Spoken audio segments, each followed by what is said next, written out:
Muito bem, estamos de volta com a nossa escola dominical, cujo tema central, trabalhando e orando por um Brasil melhor, cidadania e responsabilidade social da igreja. Já chegamos à nossa lição de número 10, aprendendo com exemplos históricos. E nós já vamos para a nossa leitura bíblica, que se encontra em Provérbios, capítulo de número 11, versos 6 ao 11. A justiça dos retos o livrará, mas na sua maldade os pérfidos serão apanhados.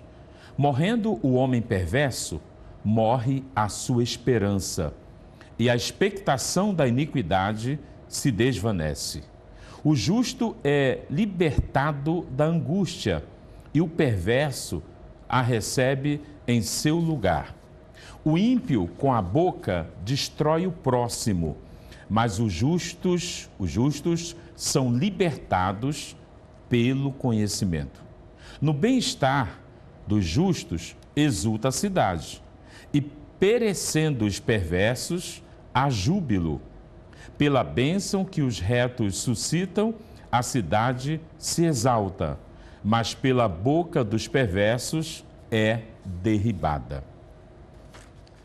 Maravilha encontrarmos aqui Salomão com seus provérbios mostrando a realidade da vida. A diferença quando um justo governa, a diferença quando um ímpio toma a frente de uma nação. Quando o justo governa, nós vamos ver aqui exemplos do bem, como por exemplo Abraham Kuyper. Vamos ver o exemplo aqui da sua vida.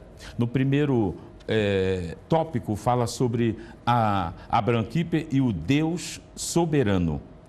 Primeiro ponto, a sua vida. Quem foi Abraão? Abraão, ele foi um holandês que nasceu em 29 de outubro de 1837. Ele era doutor em teologia e pastoreou também a Igreja Reformada Holandesa.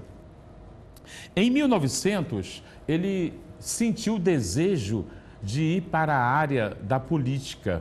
Foi quando ele iniciou no cenário político, licenciou-se do pastorado e passou a exercer a função pública e tornou-se o primeiro-ministro na Holanda. A sua influência, ele lutou pelo reconhecimento e direitos aos cristãos para administrarem as suas escolas. Os cristãos não tinham esse direito de administrar as escolas próprias. Ele lutou por esse direito também em prol dos trabalhadores.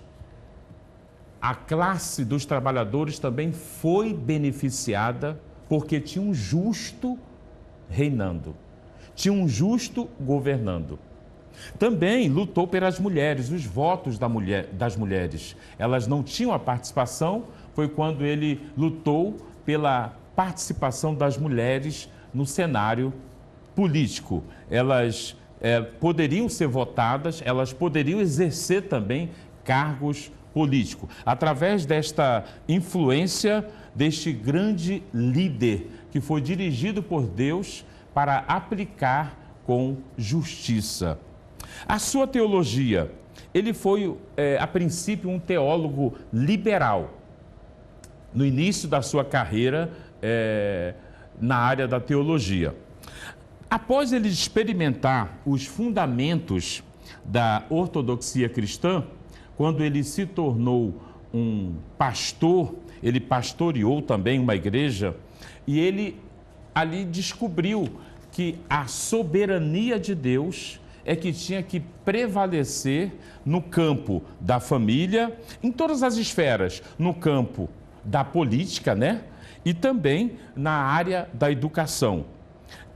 Ele defendeu que você pode governar, você pode participar de todas as áreas, em todas as esferas, sendo que a sua postura e posição tem que estar embasada, tem que estar pautada na palavra de Deus. Este é o exemplo que deixou este grande líder, este grande homem de Deus, este grande teólogo, Abraham Kuyper. Ele foi um grande personagem na história bíblica, né? Também no sentido de buscar exemplo. A Bíblia deixou exemplos e ele se colocou como um José.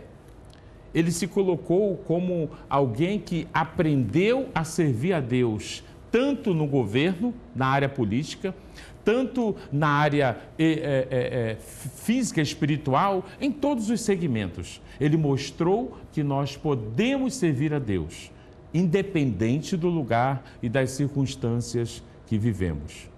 No próximo bloco, nós vamos também estudar sobre um grande exemplo histórico também.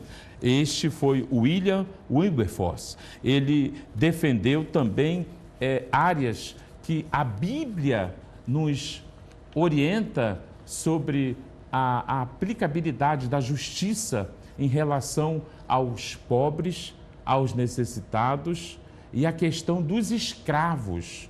Vocês irão perceber a participação deste grande homem, este grande exemplo histórico que foi William Wilberforce. Então, no próximo bloco, nós estaremos estudando sobre este grande tema que fala sobre exemplos de homens de Deus na história.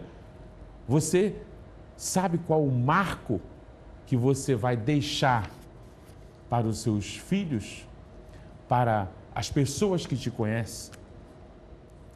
Qual será a história que vamos deixar, a história de vida que vamos deixar ao passarmos desta vida, ao terminarmos a nossa missão aqui na Terra?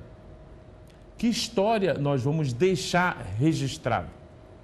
Porque a nossa vida é um livro de história. E através desta história nós vamos deixar um legado. E neste legado você pode deixar exemplos bons ou exemplos ruins. Que o Senhor Jesus possa nos orientar à luz da Bíblia para que as nossas marcas sejam marcas conforme o apóstolo Paulo falou. Tens em ti as marcas de Cristo. Vamos sofrer pelo Evangelho, vamos mostrar que é possível servir a Deus em meio às lutas e dificuldades. Até o próximo bloco, onde estaremos dando continuidade à nossa escola dominical. Fique conosco.